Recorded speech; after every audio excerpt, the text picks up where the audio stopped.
bila tengok balik kan, kandang kuda pula, kandang kambing ni kan, kawasan ni semua, dia ada timbul satu kepuasan tau. Daripada benda yang tak ada kan, kita imagine, kita niatkan kita nak buat, akhirnya tercipta ataupun terjadilah benda ni. Dia terzahir. Jadi apa-apa pun tindakan, apa-apa benda yang kita inginkan, kalau kita start, kita mulakan, dia akan menjadi insya-Allah. Bila saya tengok balik, walaupun saya dah lama tak update pasal kambing ni, ada sebenarnya. Dia masa mula-mula tu je lah memang agak susah sikit nak execute benda-benda macam ni kan. Nak dapatkan persetujuan daripada pihak-pihak yang berkait kan, kurang macam saya kan, nak deal dengan adik-beradik, nak bincang dengan dia orang kan, setuju ke tak setuju nak buat. Lepas tu seterusnya kita nak fikir pasal modal kan. Mungkin setiap orang ada dia punya cabaran-cabaran dia. Ada yang cabaran yang lain nak cari tempat, kawasan. Jadi itu semua cabaran setiap orang tak sama kan. Macam saya, alhamdulillah semuanya dah dapat diatasi. Maka terbangunlah pondok kecil kambing-kambing ni. Okey. So far kambing-kambing ni tak adalah, belum ada yang mengandung lah, belum ada yang beranak lagi. So far dia bertambah sebab ada di kalangan adik-beradik yang kencing ke? Ada di kalangan adik-beradik yang tambah kambing. Semua tu isu kos lah, isu kos. Kena bincang balik elok-elok dengan adik-beradik semua kan, macam mana nak meneruskan projek kambing ni.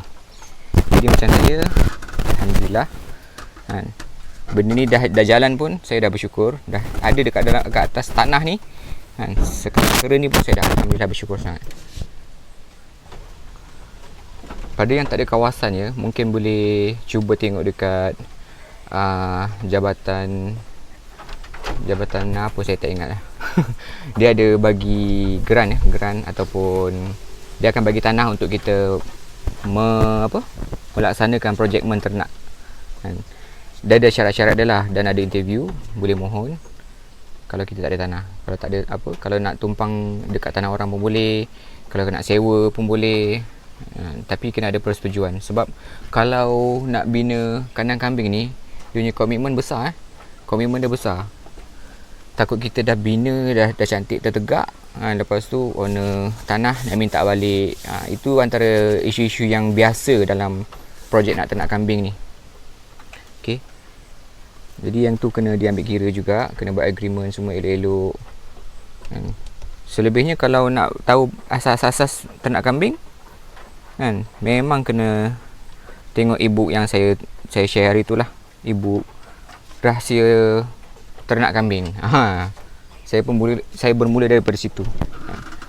Kat situlah tercetusnya idea untuk melaksanakan projek kambing ni. Ni kambing mana pula yang kencing ni? Tak tahu, dah dengar bunyi kencing je. Okey. Ada orang kata ternak kambing ni susahnya dekat mana tahu? Sebab kalau kita nak ternak kambing, kita tak boleh beli kambing terus letak dekat kawasan yang tanah ni. Maksudnya kalau kita nak ternak kambing tu, sebelum nak ternak kena ada rumah dia dulu. Itu dia punya cabaran dia. Tak macam ternak lembu. Kalau ternak lembu, beli lembu 2 ekor boleh letak. Tapi saya tak cakap ternak lembu tu senang. Sebab saya pun tak tahu. Mungkin ada cabaran dia juga ternak lembu ni. Jadi kita pilih cabaran mana yang kita boleh hadapi. Halangan mana yang kita boleh hadapi. Dan setiapnya mesti ada cabaran-cabaran dia. Okey, macam contoh saya bagi satu contoh lain. Cabaran dalam ternak kambing ni, kalau kita tak ada modal, tak ada modal, cara terbaik adalah berkongsi dengan adik-beradik ataupun dengan kawan-kawan. Okey, selesai kat situ. Tapi kalau berkongsi ni pula akan ada isu lain. Mesti akan ada salah faham. Akan ada perselisihan faham. Dekat situ kita kena cuba selesaikan secara elok. Sebab tu ya, kalau dalam nak bermula, kalau kita nak mulakan projek kambing ni ataupun ternak apa-apa pun lah, first kali kita kena tahu objektif dia.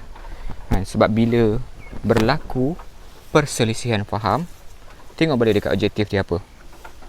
Kalau macam saya, objektif saya nak mewujudkan ada satu projek kambing ataupun wujudnya kambing dekat kawasan rumah saya ni. So bila saya berpegang kepada prinsip tu, insya-Allah kalau ada benda-benda yang menghalang, benda tu boleh diatasi lah. Tengok napier ni, napier yang dah ditanam daripada hari tu kecil je, tak cukup zat. Mungkin dia tak cukup baja kot, tapi yang sebelah longkang ni meriah sikit lah. Cumanya masih lagi tak cukup untuk menampung pemakanan kambing-kambing ni. Biasanya kita akan bagi dedak, tapi dedak ni mahal lah, dan tak sesuai nak bagi dedak selalu. Kalau aku macam ni, tinja kambing kan, tahi kambing lah, tahi kambing yang dia jatuh kat bawah ni, kita akan ambil, masukkan dalam guni. Lepas tu yang terbaiknya letak dengan EM, EM4 ke EM1 ke. EM1 tu siram dekat sini, dan biarkan dalam 6 bulan dah boleh jadi baja. Baja tu memang sangat-sangat menyuburkan lah. Jadi itulah update saya berkenaan dengan kambing ni kan. Lamalah saya tak update kambing kan. Saya buat benda-benda lain pula. Yelah, dalam hidup ni bukan satu benda je lah kita buat.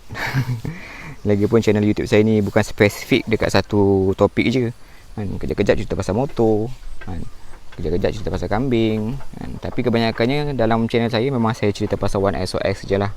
Itu salah satu usaha yang saya buat untuk sebagai side income. Jadi kita berjumpa lagi dekat video seterusnya. Assalamualaikum.